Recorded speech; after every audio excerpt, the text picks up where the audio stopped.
আসসালামু আলাইকুম সুপ্রিয় দর্শক শ্রোতা বন্ধুরা, আপনারা যে যেখান থেকে আমাদের এই ভিডিও দেখছেন সকলকে আন্তরিক শুভেচ্ছা জানিয়ে শুরু করছি আমাদের আজকের এই ভিডিও প্রোগ্রামটি। দেখতে পাচ্ছেন ক্যামেরার সামনে নিয়ে এসেছি এক অসহায় মাকে, তার কথাগুলো আপনাদের সামনে তুলে ধরবো। চলুন শুনে আসি। আসসালামু আলাইকুম আপা। ওয়ালাইকুম সালাম। কেমন আছেন আপনি?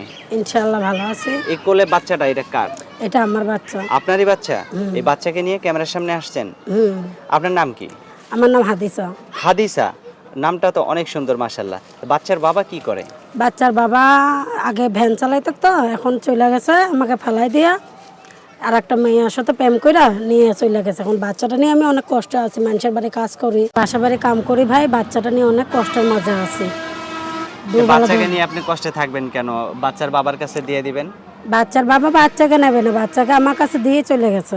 তো এখন আপনার বাবা মা নাই? মা আছে ঘরে, সৎ মা, বাবাটা মারা গেছে। তো নিজের মা কি হয়েছে? নিজের মা চলে গেছে। তো যাই হোক, বাচ্চারা আপনার একটু ডিস্টার্ব করতেছে, বাচ্চাটাকে নামাই দিলাম। তো এখন বলেন। ভাইয়া আমার আম্মুটা চলে গেছে তো আর একখানে, এখন বাবা একটা বিয়ে করছিল। মানে আপনার মায়ের আরেক জায়গায় বিয়ে হয়েছে আর আপনার বাবা মারা গেছে, আপনি থাকেন এখন সৎ মার কাছে। তো সৎ মার কাছে বাদ দিয়ে আপনার নিজের মার কাছে আপনি যাইতে পারেন না? নিজের মার কাছে যেতে পারি না, নিজের মা আমাকে নেয় না।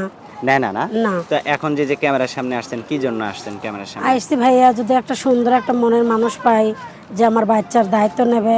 আপনার বাচ্চা কি একটাই? আমার বাচ্চা একটাই। তো এখন আপনার বাচ্চার দায়িত্ব যে নেবে তার কাছে আপনি সারা জীবন থাকবেন নাকি শুধু আপনি না না, আমার বাচ্চার দায়িত্বটা যে নেবে আমি সারা জীবন তার কাছে থাকবো, সুখ দুঃখ হয় ওখানেই থাকবো। যদি তাকে কখনো কষ্ট দেন? না, তাকে কখনো কষ্ট দেবো না। কেন, আমিও কষ্ট পাইছি, আমি জানি মানুষের মনের বেদনাটা কিরকম। আচ্ছা, তো আপনার ফোন নাম্বার দিবেন ভিডিওতে, যদি কোনো বয়স্ক লোক যোগাযোগ করতে চায় যোগাযোগ করবেন? ইনশাআল্লাহ, যদি বয়স্ক হোক জোয়ান হোক যেটাই হোক আমি মেনে নেবো তাকে। আচ্ছা, আপনার ফোন নাম্বার মুখস্থ আছে? না ভাই, আমার ফোন নাম্বারটা মুখস্থ নাই, আপনি যদি বলে দেন তাহলে আমি বলতে পারবো। আচ্ছা ঠিক আছে, আমি বলে দিই। আমার হাতে যে নাম্বারটা দিয়েছেন এটাই আপনার সঠিক নাম্বার? হ্যাঁ ভাইয়া, আপনার হাতে যেটা দিছে ওইটাই সঠিক আচ্ছা, তো নাম্বার। আমি বলি, আমার সাথে আপনিও বলেন। আচ্ছা বলেন। 013 013 22 22 60 60 56 56 94। 94।